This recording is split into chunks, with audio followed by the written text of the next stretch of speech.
Good morning students. कक्षा 10 में chemistry part समाप्त हो गया था, फिजिक्स पार्ट समाप्त हो गया। पिछले लेक्चर में फिजिक्स भी समाप्त हो गई थी, न्यूमेरिकल क्वेश्चंस आपको करवा दिए थे। आज हम स्टार्ट करने जा रहे हैं बायोलॉजी पार्ट, जीव विज्ञान।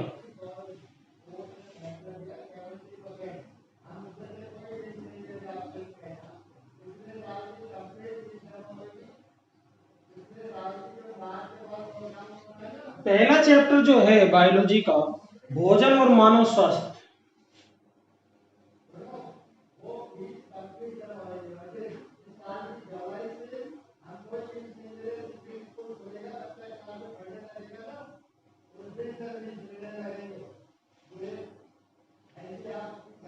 भोजन और मानव स्वास्थ्य। आप ये जानते हो कि मनुष्य का जो स्वास्थ्य है वो काफी हद तक भोजन पर डिपेंड करता है कि आप कैसा भोजन ग्रहण कर रहे हो। भोजन का मतलब ये नहीं है कि पेट भर लिया, ठूस ठूस के भोजन खा लिया। आपने भोजन कैसा ग्रहण करा है, भोजन से आपके शरीर को कौन कौन से न्यूट्रिएंट्स प्राप्त हो रहे हैं, पोषक तत्व प्राप्त हो रहे हैं, उसके ऊपर डिपेंड करता है मानव स्वास्थ्य। तो इस चैप्टर के अंदर यही बताया गया है कि हमारा भोजन कैसा होना चाहिए, उसमें कौन कौन से पोषक तत्व होने चाहिए, और कुछ मानव स्वास्थ्य से संबंधित समस्याएं उनके बारे में चर्चा की गई है।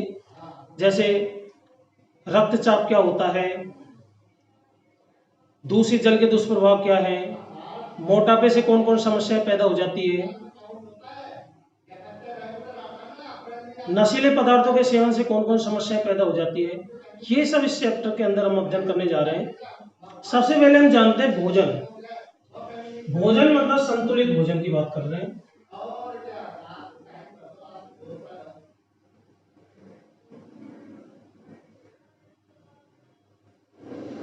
संतुलित भोजन क्या है? पिछली क्लासेज में भी आपने देखा है कि भोजन के अंदर कुछ पोषक तत्व होते हैं, अगर वो उचित अनुपात में हो। एक बात ध्यान रखना, पोषक तत्व उचित अनुपात, ये उचित अनुपात का बड़ा महत्व है। पोषक तत्व ना तो जरूरत से ज्यादा हो, ना जरूरत से ज्यादा कम हो। ज्यादा होंगे तो भी नुकसानदायक है और कम होंगे तो भी नुकसानदायक है। जैसे वसा एक पोषक तत्व है, अगर वसा को हम एक निश्चित सीमा से कम ग्रहण करेंगे तो हम कमजोर हो जाएंगे, शरीर दुबला पतला हो जाएगा। और अगर वसा को हम एक सीमा से ज्यादा ग्रहण करेंगे तो मोटापा जैसी समस्याएं पैदा हो जाती है। तो पोषक तत्व एक निश्चित अनुपात से न ज्यादा होने चाहिए न कम होने चाहिए। संतुलित भोजन क्या है? वह भोजन जिसमें सभी पोषक तत्व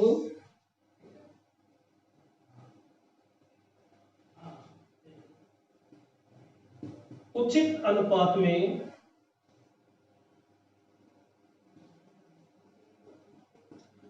उपस्थित हो,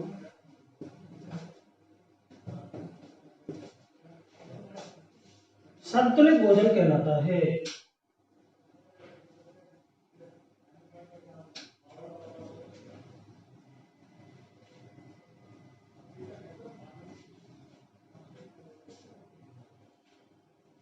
वह भोजन जिसमें सभी पोषक तत्व उचित अनुपात में उपस्थित होते हैं, ऐसे भोजन को कहा जाता है संतुलित भोजन। अब सवाल ये उठता है कि सभी पोषक, ये पोषक तत्व कौन कौन से हैं? 6 पोषक तत्वों की हमारे शरीर को रिक्वायरमेंट होती है, आवश्यकता होती है। एक 7वां है जल। जल को यद्यपि हम जल और रुक्षांश यानी कि फाइबर, इनको हालांकि पोषक तत्वों के अंदर नहीं माना गया है, परंतु ये भी इंपॉर्टेंट रोल अदा करते हैं हमारे शरीर में। तो ये 6 पोषक तत्व कौन कौन से हैं? नंबर 1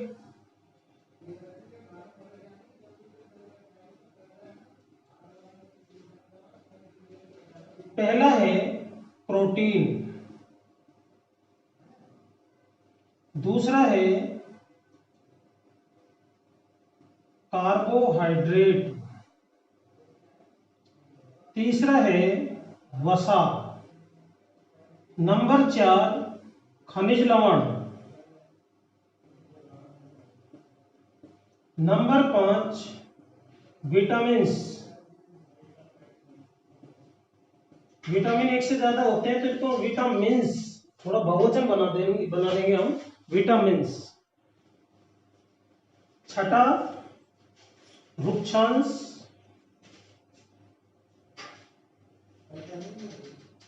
खाद्य रेशे भी कहा जाता है इनको।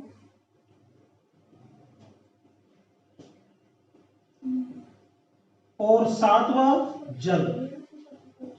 इसमें से ध्यान रखने वाली बात यह है कि ये जो वृक्षांश और जल है, इनको यद्यपि हम पोषक तत्व नहीं कहते, परंतु ये हमारे शरीर में महत्वपूर्ण भूमिका निभाते हैं।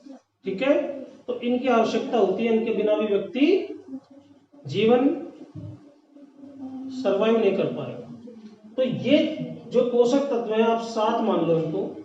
ये 7 चीजें जिस भोजन के अंदर उचित अनुपात में होते हैं, उस भोजन को कहा जाता है संतुलित भोजन।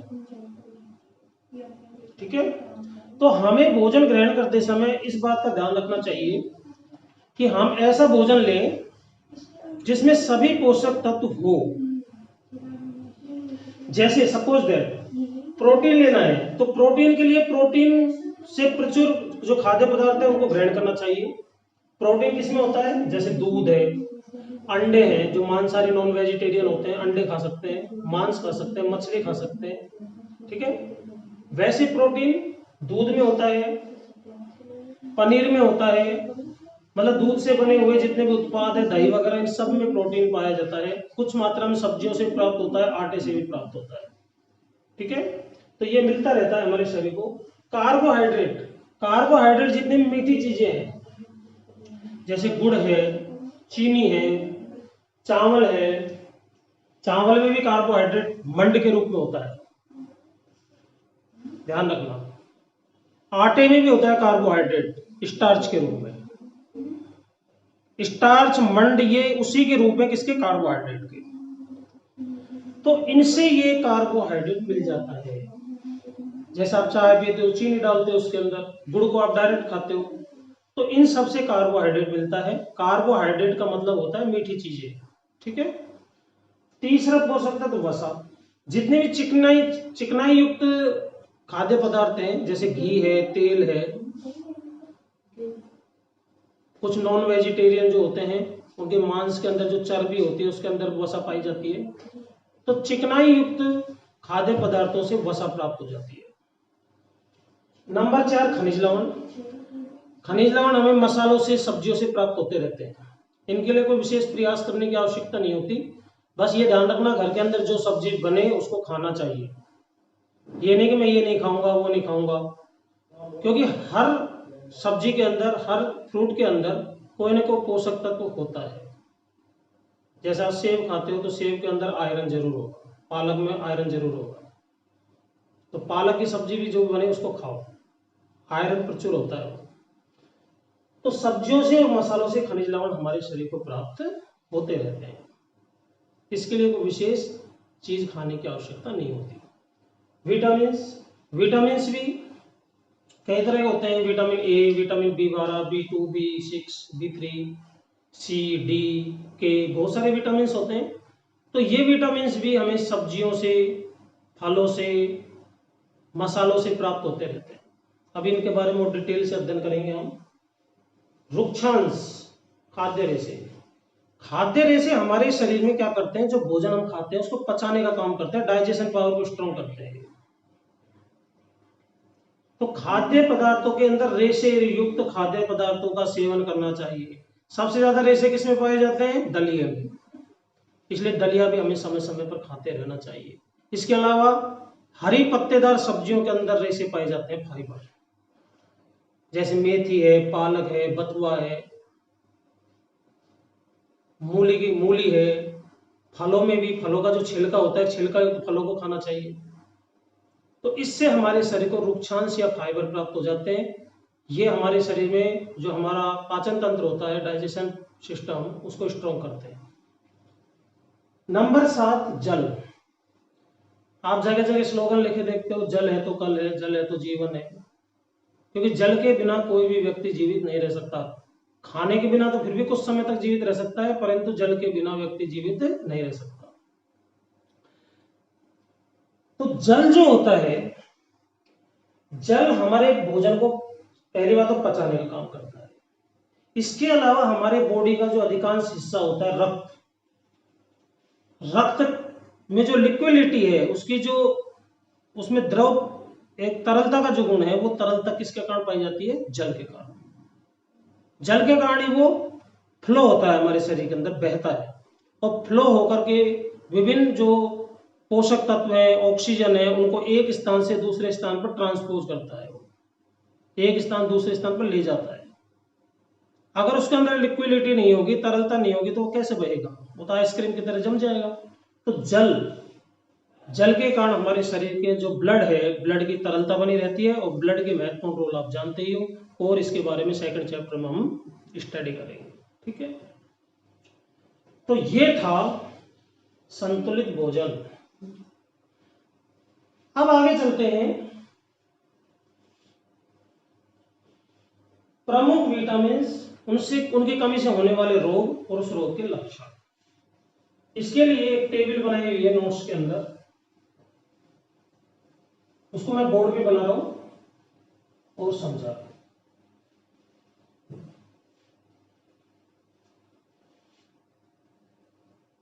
विटामिन,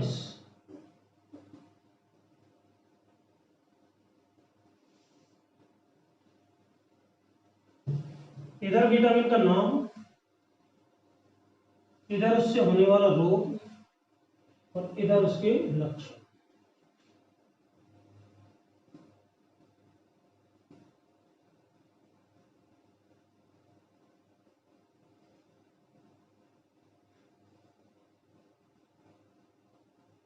कमी से होने वाला रोग,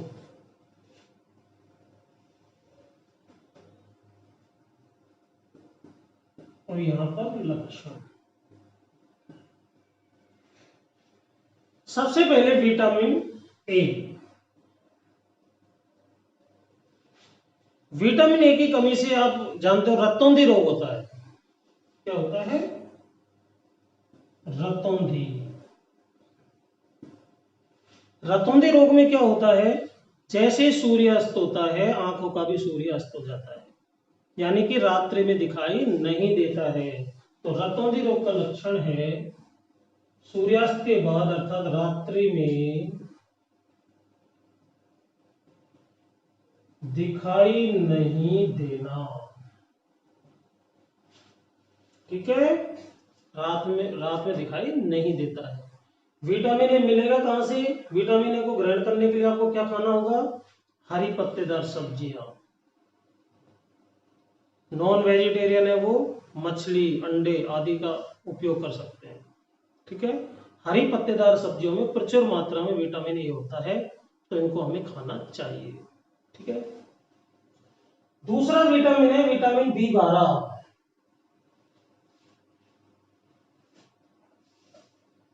विटामिन बी12, इससे जो रोग होता है वो होता है बेरी।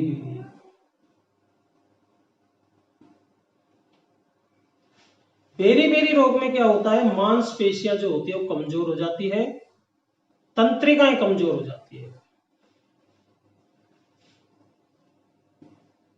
मांसपेशियां व तंत्रिका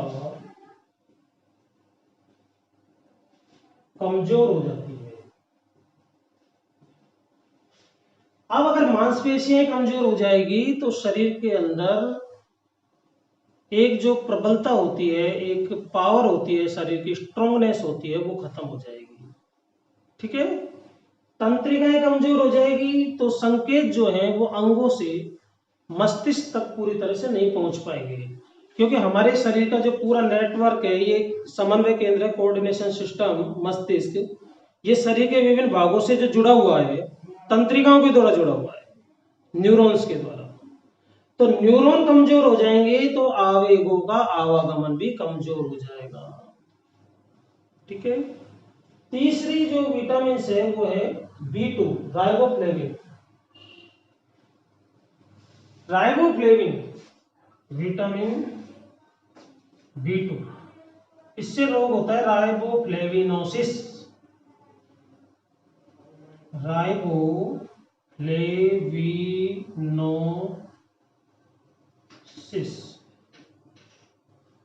इसमें होंठ की त्वचा फट जाती है। होंठ की त्वचा का फटना, यानी कि होंठ की त्वचा, होंठ बार बार फटते हैं, तो इट मीन्स आपके बॉडी के अंदर किस विटामिन की कमी है? B2। तीसरी विटामिन है नियासिन या B3 भी कहते हैं इसको। विटामिन B3, इससे पेलेग्रा रोग हो जाता है। पेलेग्रा में क्या होता है? जीभ और त्वचा पर पीली पपड़ियां पड़ जाती है। जीभ व त्वचा पर पीली पपड़ी जमना, इस रोग की निशानी है इसकी, पेलेग्रा की। तो ये बी विटामिन के बारे में हो गया। इसके अलावा जो विटामिन सी है, जिसको एस्कॉर्बिक अम्ल भी कहते हैं, इससे, इसकी कमी अगर हो जाए बॉडी के अंदर सी की, तो इससे रोग हो जाता है कौन सा? स्कर्वी। स्कर्वी रोग में क्या होता है? दांत और मसूड़ों से खून आने लगता है। दांत व मसूड़ों से खून आना। विटामिन सी की कमी को पूरा करने के लिए आपको खट्टी चीजें, विशेष रूप से संतरा, नींबू, आंवला, आंवले में सबसे ज्यादा विटामिन सी होता है, खट्टी चीजों का सेवन करना चाहिए। और लास्ट विटामिन डी, कैल्सीफेरॉल कहते हैं। विटामिन डी, इसकी कमी से होता है रिकेट्स। रिकेट्स रोग में आप जानते ही हो, पैरों की हड्डियां मुड़ जाती है। पैरों की हड्डियां मुड़ना।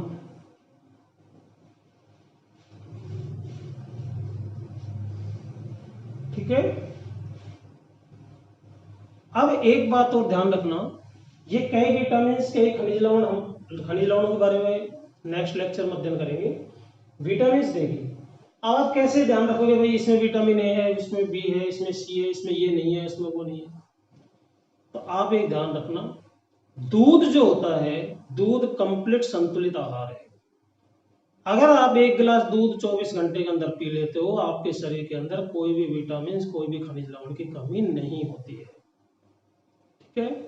इसके अलावा जितने भी मौसमी फल चलते हैं, मौसमी सब्जियां चलती हैं, उनको खाना चाहिए, तो शरीर के अंदर कोई विटामिन, कोई खनिज लवण की कमी नहीं होती। ठीक है। तो ये आज हमने पढ़ा vitamin B, vitamin C, vitamin K आदि के बारे में। ठीक है। आज इतना ही, धन्यवाद।